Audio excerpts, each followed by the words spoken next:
AP అసెంబ్లీలో ప్రభుత్వం ప్రవేశపెట్టిన ఓటర్ అకౌంట్ బడ్జెట్ పై టీడీపీ ఎమ్మెల్సీలు భూమిరెడ్డి రామ్ గోపాల్ రెడ్డి, కంచన శ్రీకాంత్, వేపాడ చిరంజీవిరావు తీవ్ర స్థాయిలో దుర్వించారు. చంద్రబాబు యువత కోసం ఏర్పాటు చేసిన స్కిల్ డెవలప్మెంట్ కేంద్రాలు మూసివేయించారని, నిరుద్యోగ వృత్తి తీసేసి రాష్ట్ర యువత నోట్లో సీఎం జగన్ మట్టికొట్టారని కంచకర్ల శ్రీకాంత్ ఘాటు వ్యాఖ్యలు చేశారు. జగన్ సర్కార్ ఉభయ సభల్లో ఓటర్ అకౌంట్ బడ్జెట్ ప్రసంగం ఆత్మస్తుతి పరనిందలా సాగిందని విమర్శించారు. బడ్జెట్ పై వైసీపీ నేతలే అసంతృప్తితో ఉన్నారని మరో ఎమ్మెల్సీ భూమిరెడ్డి రామ్ గోపాల్ రెడ్డి అన్నారు. వైసీపీ ప్రభుత్వంలో ఏ బడ్జెట్ చూసినా ఏమున్నది గర్వకారణం, అవాస్తవాలు అంకెలు గారడి, అభూత కల్పనల మేళవింపు తప్ప అని చిరంజీవిరావు వ్యంగ్యాస్త్రాలు సంధించారు.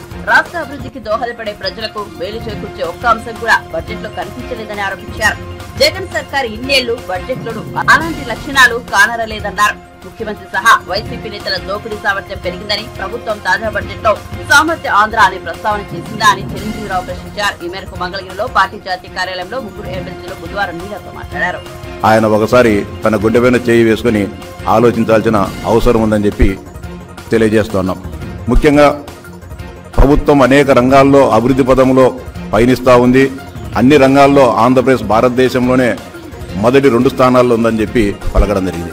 ముఖ్యంగా ఈ ఏడాది వ్యవసాయ రంగం భయంకరమైన సంక్షేమంలో పడింది.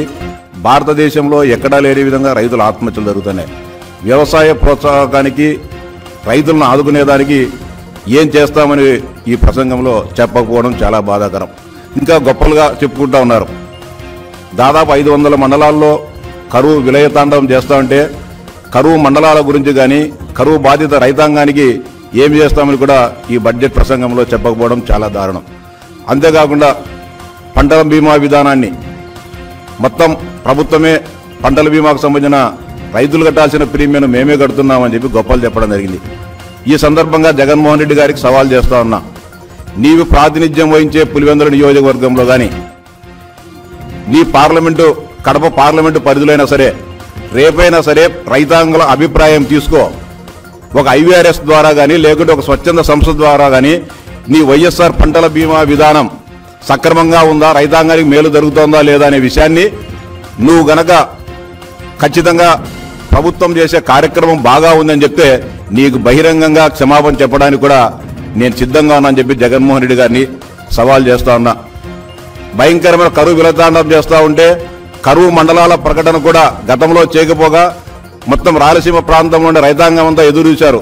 బడ్జెట్ ప్రసంగంలోనైనా సరే కరువు బాధిత రైతాంగానికి ఏ సహాయ కార్యక్రమాలు చేస్తామని చెప్పి బడ్జెట్ ప్రసంగంలో చెప్తారనుకుంటే బడ్జెట్ ప్రసంగంలో ఎక్కడ కూడా కరువు గురించి మాట్లాడకపోవడం చాలా బాధాకరం, దారుణమైన విషయం.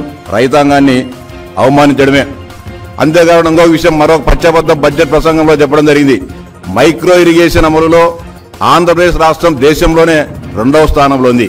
నీవు 4.5 సంవత్సరాల పాటు ఈ రాష్ట్రంలో ఒక్క పైపు, ఒక తుంట పైప్ అయినా కానీ, 1 సెంటీమీటర్ డ్రిప్ పైప్ అయినా కూడా ఇవ్వకోకుండానే భారతదేశంలో ఏ విధంగా ఆంధ్రప్రదేశ్ 2వ స్థానంలో ఉందో మాకైతే అర్థం కావడం లేదు.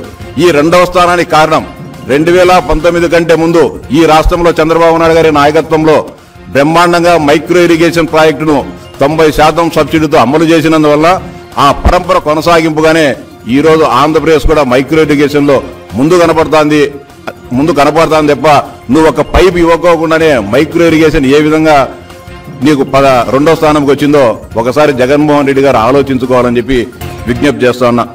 ఇరిగేషన్ సంబంధించి కూడా పోలవరం ప్రాజెక్టు 2024 కడతామా 2025 కడతామా కూడా చెప్పలేదు. గతంలో ఆయన ముఖ్యమంత్రి అయిన తర్వాత 2022 కల్లా పూర్తి చేసి జాతికి అంకితం చేస్తామన్నారు. ఈ రోజు పోలవరం పనులు ఆపివేసి ఎక్కడ వేసిన దొంగలు అక్కడే ఉంది. పోలవరం కడతారా లేదా అని కూడా అర్థం కాని అయ్యమయ్యే పరిస్థితి ఈ రాష్ట్ర ప్రజానీకంలో ఉంది. మొట్టమొదటిసారిగా దాదాపు అనేక దశాబ్దాల తర్వాత కర్నూలు కడప కాలువకు మేము నీళ్లు ఇవ్వలేము, రైతులు ఆ కేసీ కెనాల్ ఆయకట్టు కింద ఎవరు కూడా